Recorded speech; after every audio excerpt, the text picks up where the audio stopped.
Hi guys, welcome to my channel, Korea is with Mary. My name is Maria and now I live in South Korea. In fact, this is not my first video because I already published one this February, but it was an unofficial one because it was just a vlog from my trip to Busan. You can check this out. But probably now I'm ready to become a real YouTube maker with regular content. To achieve this goal, probably the first video should be about myself for us to get to know each other. But first things first, please like this video, leave the comment down below and tap the subscribe button. And let's get started. For the time being, I live in South Korea, and in fact, I came here 1.5 years ago because I got a GKS scholarship for graduate students to study architectural engineering at Hanyang University. And right now, I'm doing my first semester at Hanyang University. Honestly speaking, it's a period of final exams, so it's not an easy time. In this video, let's talk about my way to Korea, the reasons why I came here, and the scholarship itself. So let's name this video My Way to Korea, because I know that there are people who post some videos about their way to Korea, but we are not the same. Everyone has their own difficulties, their own challenges to have overwhelmed, but we are all different, so probably in this video you can find something special for you. Let's talk about my desire, why I got this idea to study in Korea. In fact, in 2020, I got an internship at Hyundai Motors in Moscow, and it was an internship at accounting department. During this internship, I understood that I don't want to be related to accounting or economics or finance itself.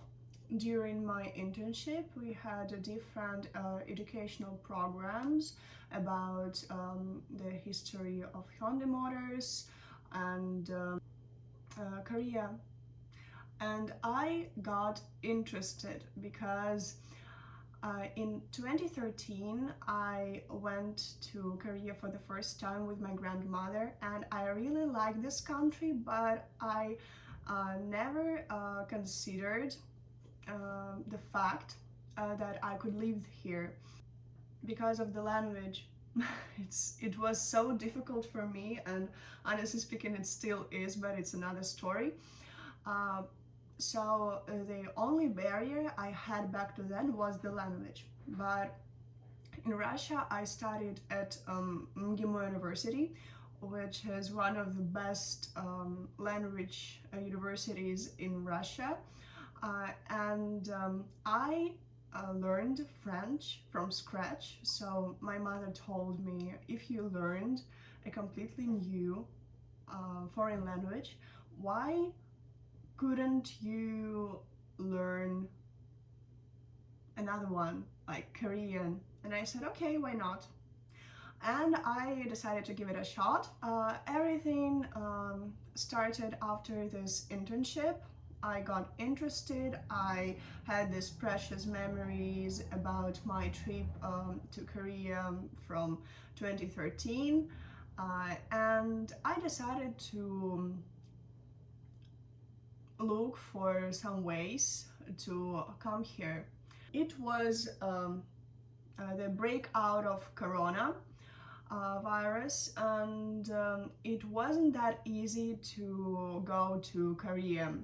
I just watched a webinar of some Korean school from Russia, and they mentioned that there is a GKS scholarship So this JKS scholarship got their students an opportunity to study in Korea for free, get a monthly allowance, their coverage of insurance fee, the tickets both ways, as well as settlement allowance and other benefits.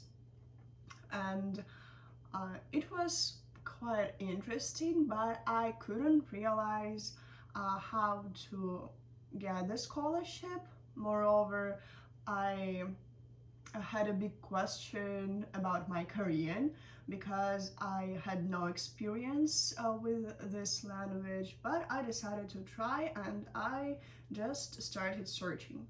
During the research, I realized that I actually can get it because the scholarship gave an opportunity to study Korean for a year at a Korean language school. It was really worth trying, so I decided at least to think what I want and what my goals are. And the first thing that I had to deal with was my major, because I mentioned earlier that I got an internship in accounting and I didn't like it at all.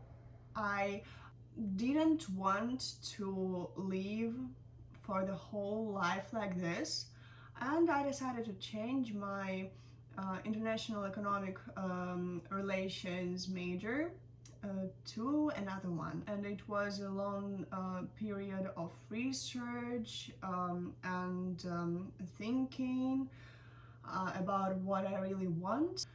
So I decided to make my childhood dream come true, and in my childhood I dreamt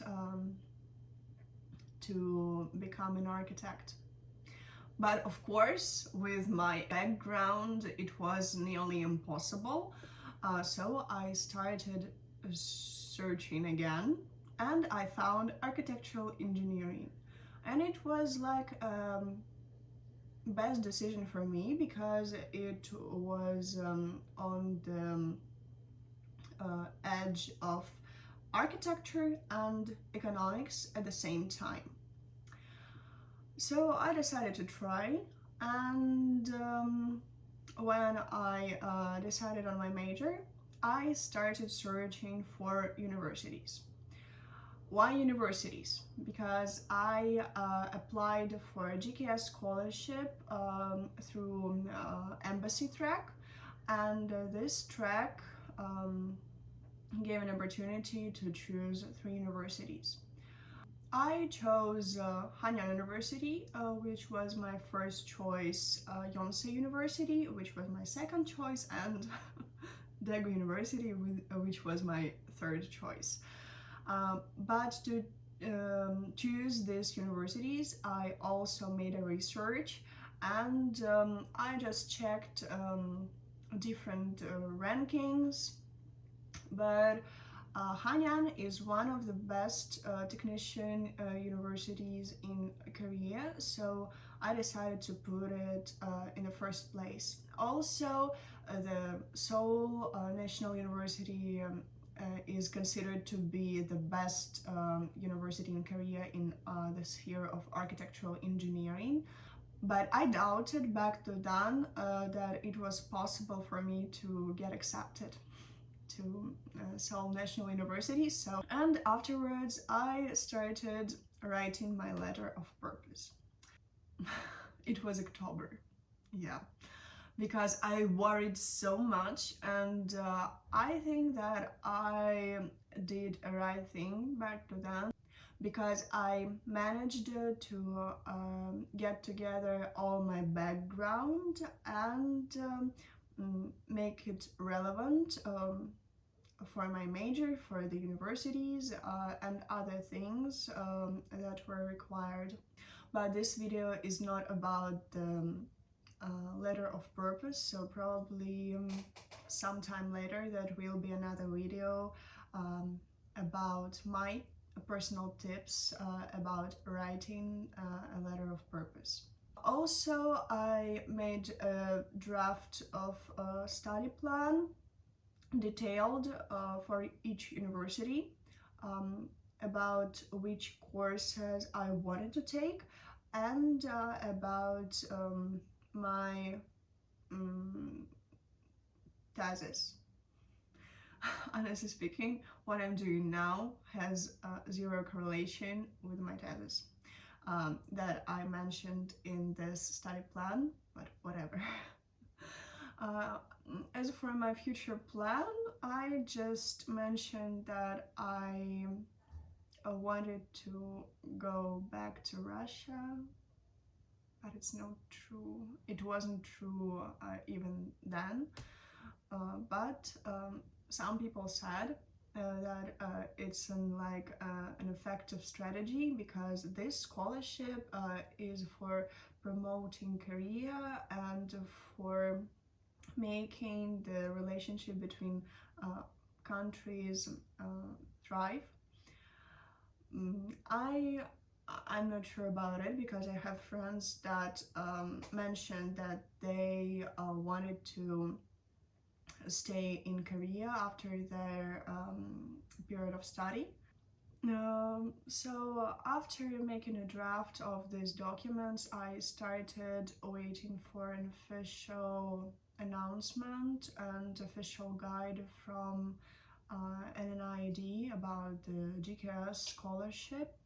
And the day when it was published, I wrote the letters to my professors from XOXO University about the recommendation letters. For me, it was the most challenging task, because it wasn't my responsibility. Hopefully, it turned out quite well. During this period, I prepared some documents, such as the certificate of future graduation, because I was the student of the final year of my university.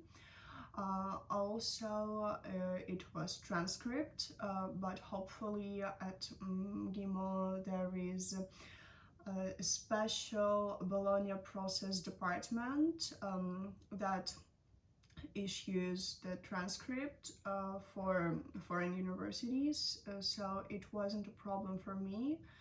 I prepared the certificate of my average GPA, because it was required by the Embassy of Korea in Russia.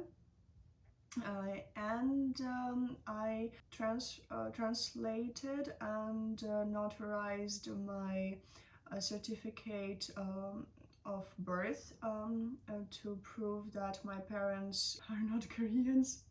But I was so anxious that I also attached the copies of their foreign passports. No, it was the copy of the foreign passport for my father.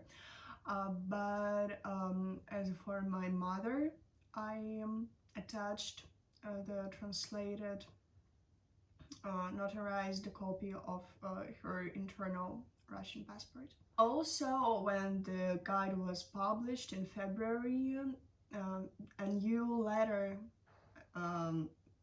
popped up. It was language study plan. The thing is, this letter, also the study plan and the future letter, had to be on 2 pages. 3 letters on 2 pages. It was a challenge for me, but obviously I could do that. But back to then, I was surprised. After I got all the documents and filled in all the application forms, I went to the Embassy of Korea in Russia and applied for GKS scholarship. As for my language background, I can speak English, and I passed IELTS back in 2020, and I got 8.0. As for Korean, back then I couldn't speak Korean at all. Before the interview with an embassy, I just studied the Korean alphabet, Hangul, and I knew how to construct the simplest sentences. So I composed a little self-presentation, but I didn't have a topic, and obviously I couldn't speak like at all. As for other languages, I also could speak French, a little bit of German, but it wasn't relevant, and it's still irrelevant. As for the interview, I was invited to have an interview on Friday. It was like the mid of March, and the interview was next Tuesday. The interview was via Skype because it was still Corona in Russia. I got a call at 5 p.m. and the interview was 10 minutes long. I wouldn't say that it was easy, but it wasn't tough. I got the questions about my future major and how it could be applied to the sectors of architecture and construction in Russia. Also, I got a question about my publications, about my Korean, of course, because it was a real problem. There was a question about my Korean background, because I was in Korea in 2013, and I got a lot of questions about my perception of Korean culture, about Korean traditions, what I like about Korea and what I don't. And in the end, I had to read a phrase in Korean, yeah, that was written in Hangul, and I read it. So, honestly speaking, after the interview, I couldn't believe that it finished. I had so mixed feelings that I can't even describe them even now.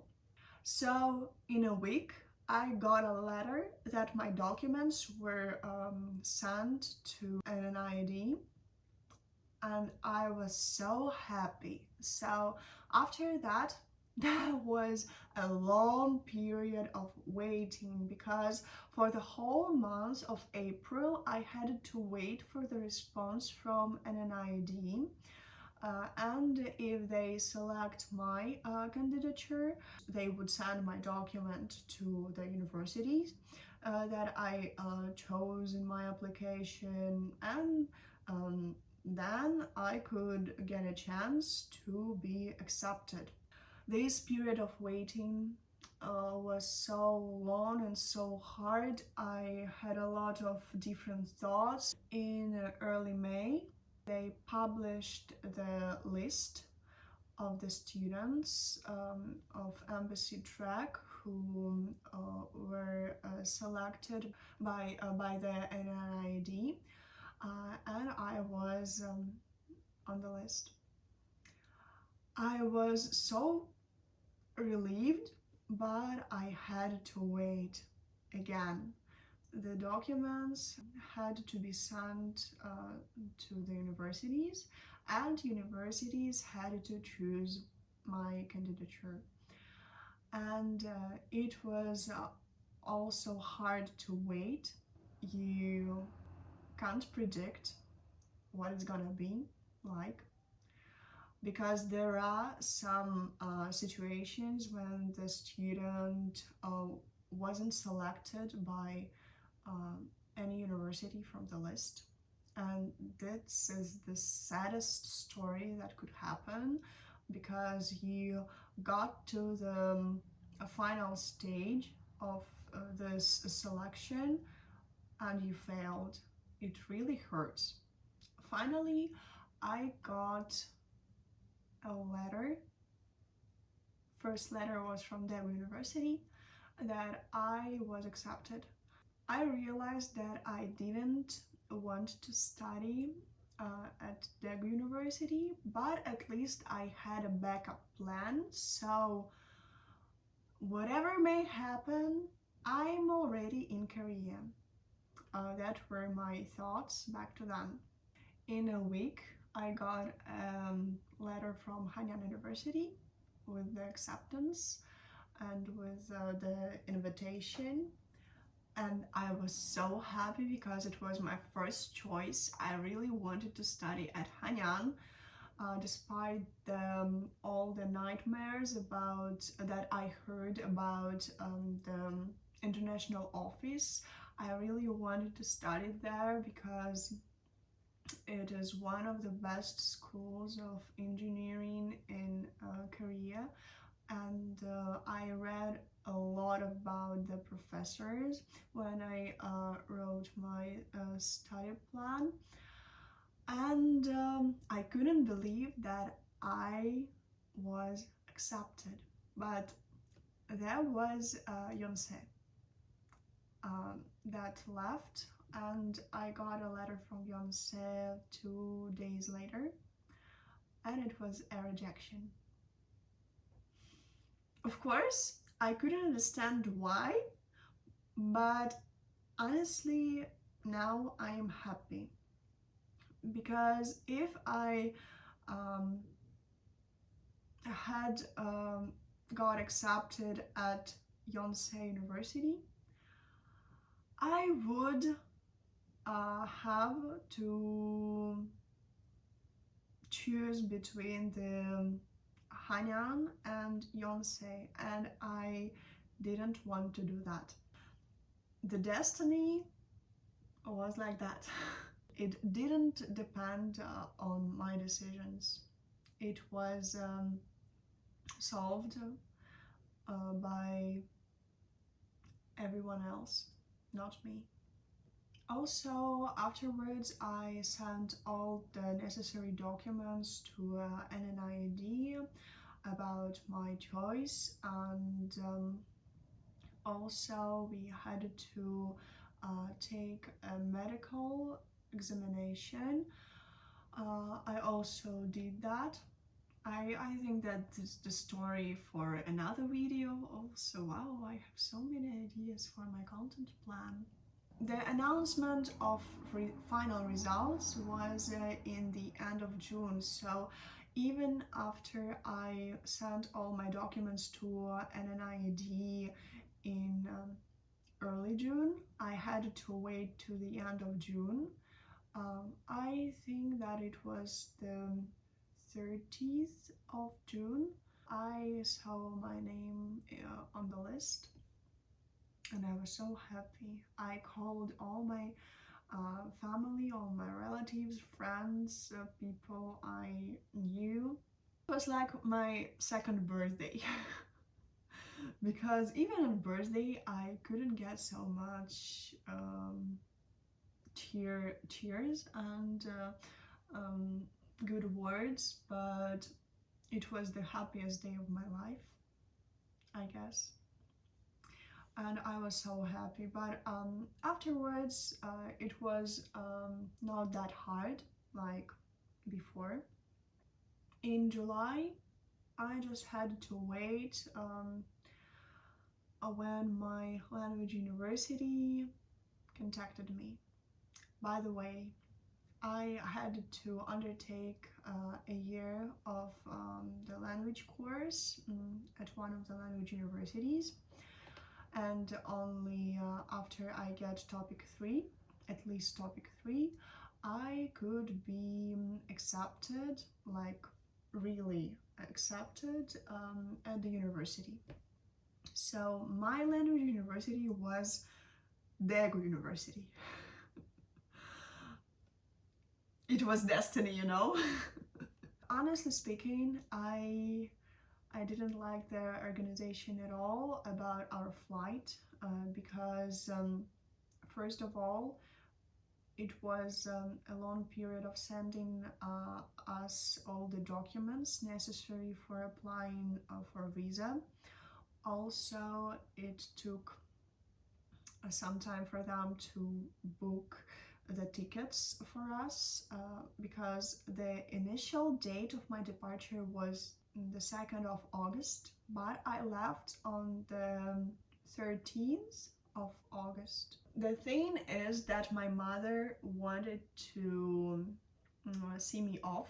When I called her on the 30th of July and I said to her that I left in 3 days, she had to buy tickets to fly to Moscow because my parents don't live in Moscow. On the 1st of August, I told her that I had another flight in like 10 days. What about organization? I have no idea. Yeah, so okay, despite all these challenges and obstacles, we got on the plane and flew to Korea on the 14th of August, and since then I live here. I didn't leave the country. I didn't go home for holidays, and I don't plan to do that, but it's another story. In the next video, I'm planning to tell you about my language year at Daegu University and about my first semester at Hanyang University. See you in the next video. Thank you for watching. I hope that you liked it and got something important for you. If you have any questions or comments, please leave it below and I will answer you. Thank you.